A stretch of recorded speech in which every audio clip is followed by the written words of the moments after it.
Corona संकट के बीच दिल्ली में ऑक्सीजन की सप्लाई को लेकर सुप्रीम कोर्ट ने सख्त रुख अपनाया है। सुप्रीम कोर्ट ने साफ शब्दों में कहा है कि दिल्ली में ऑक्सीजन की सप्लाई में कमी ना हो, वरना हम कड़े कदम उठाने के लिए मजबूर हो जाएंगे। इसी बीच कुछ और राज्यों में भी ऑक्सीजन की डिमांड बढ़ रही है। ऐसे में साफ है कि ऑक्सीजन को लेकर मची खींचतान बहुत ही जल्द खत्म नहीं होने वाली।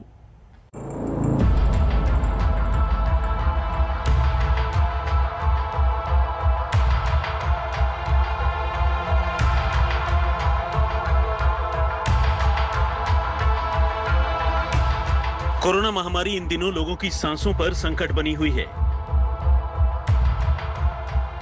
और इस संकट के बीच सबसे ज्यादा मारामारी ऑक्सीजन को लेकर मची है।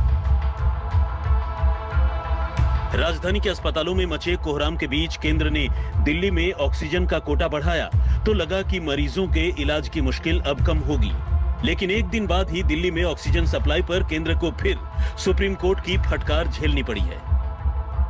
सुप्रीम कोर्ट ने केंद्र को सख्त लहजे में कहा कि दिल्ली को रोजाना 700 मीट्रिक टन ऑक्सीजन की सप्लाई करनी होगी और ऐसा नहीं हुआ तो शीर्ष अदालत सख्त कदम उठाने पर मजबूर होगी। सुप्रीम कोर्ट ने दिल्ली के लिए साफ कहा है कि एक दिन 700 मीट्रिक टन ऑक्सीजन सप्लाई से कुछ नहीं होगा, आपको लगातार इसे मेंटेन रखना पड़ेगा। केंद्र सरकार ने यह कहा कि वो कोशिश कर रही है, लेकिन दिल्ली को जितनी जरूरत है उतनी ऑक्सीजन दी जा रही है। लेकिन सुप्रीम कोर्ट ने साफ कहा कि जितनी ऑक्सीजन की जरूरत दिल्ली को है, यानी 700 मीट्रिक टन, इसे रोजाना भी बरकरार रखना पड़ेगा जब तक दिल्ली में मरीजों को इसकी जरूरत है। दरअसल 5 मई को केंद्र की ओर से दिल्ली को 700 मीट्रिक टन ऑक्सीजन की सप्लाई की गई थी, जिसके बाद मुख्यमंत्री अरविंद केजरीवाल ने पीएम मोदी का शुक्रिया जताया था और केंद्र से राजधानी को रोजाना इतनी ही ऑक्सीजन सप्लाई करने की मांग की थी। जब तक ये कोरोना की सेकेंड वेव कम नहीं हो जाती, हमें डेली 700 टन ऑक्सीजन की ज़रूरत है। ऐसा ना हो कि कल 700 टन आई और आज फिर से 400-300 टन आ जाए, फिर से सारे अस्पतालों के अंदर हाहाकार मच जाएगा। 6 मई को दिल्ली को 577 मीट्रिक टन ऑक्सीजन मिली, यानी 24 घंटे में ही दिल्ली में ऑक्सीजन सप्लाई में 153 मीट्रिक टन की गिरावट हुई। उधर केंद्र हर दिन दिल्ली को इतनी ऑक्सीजन सप्लाई में असमर्थता जता रहा है। केंद्र की ओर से सुप्रीम कोर्ट में कहा गया था कि राजस्थान, जम्मू कश्मीर, हिमाचल प्रदेश जैसे राज्य भी ज्यादा ऑक्सीजन सप्लाई की मांग कर रहे हैं। ऐसे में अगर दिल्ली में लगातार 700 मीट्रिक टन ऑक्सीजन की सप्लाई देंगे तो दूसरे राज्यों के हिस्से में कटौती होगी। हालांकि सुप्रीम कोर्ट के सख्त रुख से साफ है कि वो केंद्र की इस दलील को मानने को तैयार नहीं है। इसीलिए शीर्ष अदालत की ओर से साफ शब्दों में कहा गया है कि जब तक कोरोना से दिल्ली में हालात नहीं सुधरते, 700 मीट्रिक टन ऑक्सीजन की सप्लाई करनी ही होगी। ऑक्सीजन सप्लाई को लेकर केंद्र और राज्य के बीच खींचतान सिर्फ दिल्ली में ही नहीं मची है, कर्नाटक को लेकर भी केंद्र सरकार को सुप्रीम कोर्ट में झटका लगा है। कर्नाटक हाईकोर्ट ने 5 मई को केंद्र सरकार को आदेश दिया था कि राज्य में ऑक्सीजन सप्लाई 965 मीट्रिक टन से बढ़ाकर हर रोज 1200 मीट्रिक टन की जाए। केंद्र सरकार ने इस आदेश को सुप्रीम कोर्ट में चुनौती दी थी। कोर्ट ने कहा कि जो दस्तावेज और जो सबूत, जो सारी चीजें, डेटा दिए गए हैं, उसके मुताबिक कर्नाटक को अमूमन 802 मीट्रिक टन की जरूरत पड़ती है, लेकिन अभी 5 मई को 950 मीट्रिक टन उनका कोटा केंद्र सरकार ने फिक्स किया है। ऐसे में अभी बढ़ रही जरूरतों के मुताबिक उन्हें 1200 मीट्रिक टन रोजाना ऑक्सीजन की जरूरत है। लिहाजा आपको रिव्यू करना चाहिए और ये देखना चाहिए कि वहाँ कितनी जरूरत है। केंद्र सरकार ने भी कहा कि वो कर्नाटक सरकार के साथ मिल बैठकर इस बारे में विचार करेगी, कितनी जरूरत है, कहां से सप्लाई दी जा सकती है। इन तमाम चीजों पर, पहलुओं पर विचार किया जाएगा।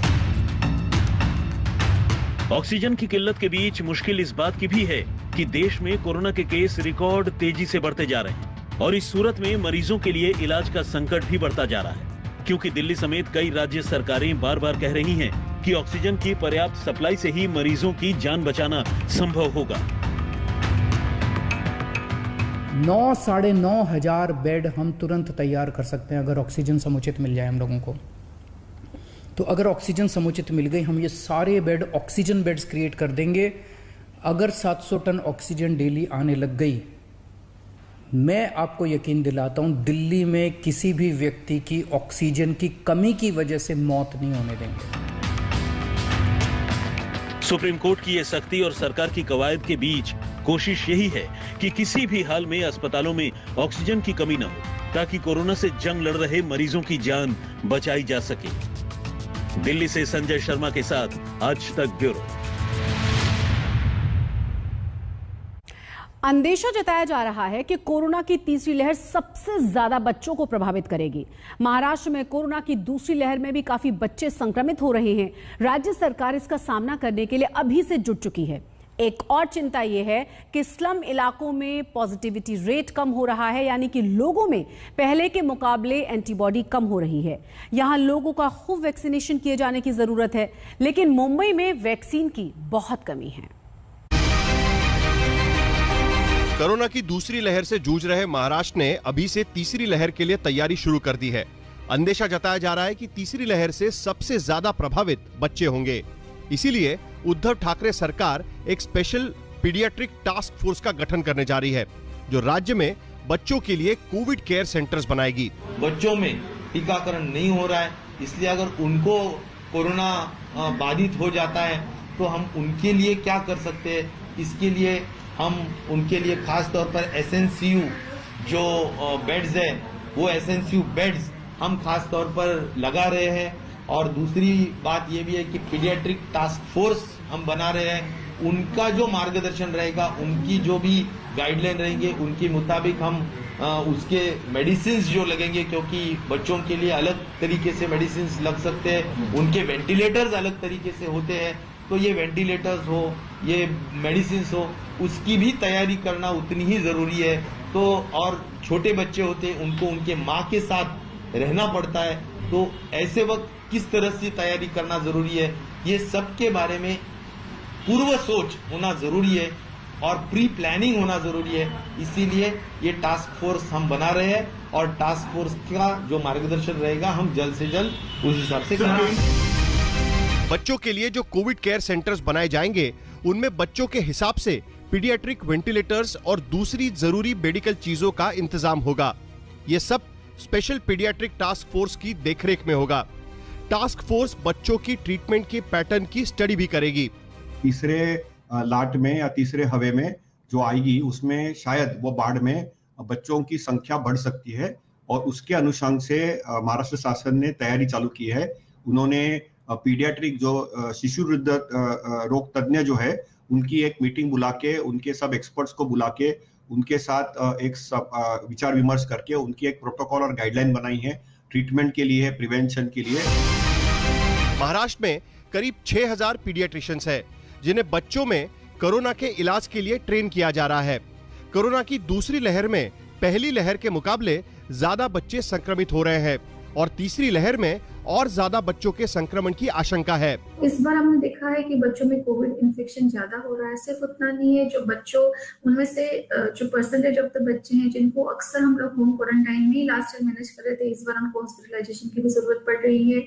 उनमें एक्यूट कोविड इफेक्ट भी आ रही है और उनमें लेट कोविड इफेक्ट, जिसको हम बोलते हैं मल्टी सिस्टम इन्फ्लेमेटरी सिंड्रोम, वो भी हो रहा है। छोटे बच्चों में वैक्सीनेशन नहीं हुआ है और ये हो सकता है कि स्ट्रेन चेंज हो रही है, पैटर्न जो है वो चेंज हो रही है, जो severity of the lung disease है वो एडल्ट्स की तरह दिख रही है। तो ये पॉसिबल है कि थर्ड वेव में हम ज्यादा सिवियरिटी देखें या ज्यादा बच्चों को आईसीयू की जरूरत पड़े, और उसके लिए प्रिपेयर करने कर रखना अगर पॉसिबल है तो वो सबसे अच्छी बात है। दूसरी ओर एक्सपर्ट्स ने एक और चिंता जताई है। मुंबई के स्लम इलाकों में सीरो पॉजिटिविटी घट रही है, यानी कोरोना के एंटीबॉडी घट रहे हैं। बीएमसी के सबसे ताजा सीरो सर्वे में देखा गया है, स्लम इलाकों में एंटीबॉडी 12% घट गए हैं। इस साल अप्रैल में 41% लोगों में एंटीबॉडी मिले थे। जुलाई 2020 में 57% लोगों में एंटीबॉडी पाए गए थे। पहले बाढ़ में जैसे हमारी स्लम पॉपुलेशन धारावी में अफेक्ट हुआ था, दूसरे बाढ़ में मिडिल क्लास पॉपुलेशन या हाई राइजेस में हुआ था, तीसरे वेव में हम ये भी करते हैं कि यदि ये पॉपुलेशन स्लम्स में हम वैक्सीनेट नहीं कर पाते तो वहां पे भी वेव आने की शंका, क्योंकि सीरो पॉजिटिविटी गिर सकती है, तो वो पॉपुलेशन के ऊपर भी फोकस करके वैक्सीनेशन, एजुकेशन और वहां के बच्चों के भी देखभाल करने के लिए पूरी तैयारी कर रहे हैं। बिकॉज मानसून भी आ रहा है अभी, आपको मालूम है कि मुंबई में और महाराष्ट्र में काफी बारिश गिरती है, तो उसकी तैयारी भी हो रही है और वहां पे बच्चों को ज्यादा तकलीफ होती है, अलग अलग बीमारियां होती है, तो ये सब अनुशासन करके पूरे जो कम्युनिटी को सेंसिटाइज करना है। मुंबई में वैक्सीनेशन भी काफी धीमी गति से हो रहा है। जिस लिहाज से यहाँ की जनसंख्या है और जैसे कोरोना का प्रकोप है, बहुत कम लोगों को वैक्सीन लग पा रही है। 3 मई का उदाहरण लीजिए। मुंबई में 24,96,059 लोगों को वैक्सीन लगी, जबकि पुणे, जिसकी जनसंख्या मुंबई के मुकाबले काफी कम है, वहां 22,98,632 लोगों को वैक्सीन लगाई गई। कोविड की दूसरी लहर से जूझने के बाद अब महाराष्ट्र सरकार तीसरी लहर के लिए आकलन लगा रही है, जिसमें माना यह जा रहा है कि बच्चों और स्लम पॉपुलेशन में इन्फेक्शन ज़्यादा होगा। इसलिए बच्चों के लिए कोविड केयर सेंटर्स और स्लम्स में ज़्यादा से ज़्यादा वैक्सीनेशन के ड्राइव प्लान किए जा रहे हैं। सौरभ बख्तानिया के साथ मुस्तफ़ा शेख, मुंबई आज तक।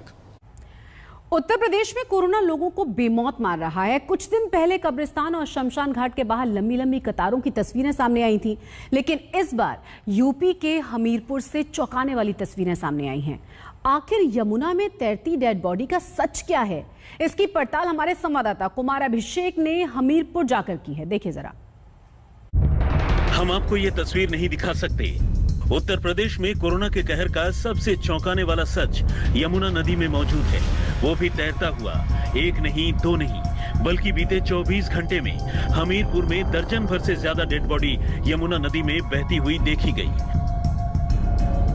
इस पर प्रभारी निरीक्षक को वहाँ मौके पर भेजा गया, तो प्रभारी निरीक्षक के द्वारा भी देखा गया कि जनपद कानपुर आउटर की तरफ से ट्रैक्टर में 2 शवों को ला करके उनका अंतिम संस्कार भी जल प्रवाह करके किया गया है। और जो अन्य शव जो पहले से बह रहे थे, उनके शवों की स्थिति और उनके पे उपस्थित कफन आदि से ऐसा प्रतीत होता है कि इन शवों को जो है जल प्रवाह करके अंतिम संस्कार किया गया है। कार्रवाई करने के लिए कानपुर आउटर के अधिकारियों को सूचित कर दिया गया है। सवाल यह है कि डेड बॉडी कितनी है और यमुना में बिना अंतिम संस्कार के क्यों बहा दी गई।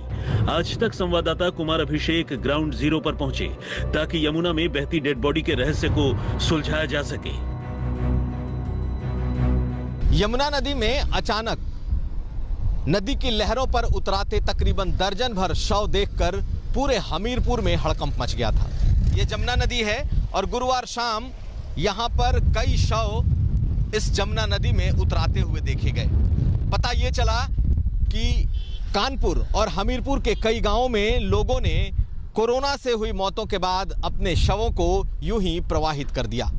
ये एक बड़ा इंडिकेटर है कि किस तरीके से गांवों में मौतों के बाद लोग दाह संस्कार करने के साथ साथ कहीं कहीं नदियों में भी प्रवाहित कर दे रहे हैं। और गांवों में किस तरह के हालात हैं, ये जरूर ये मामला दिखा रहा है।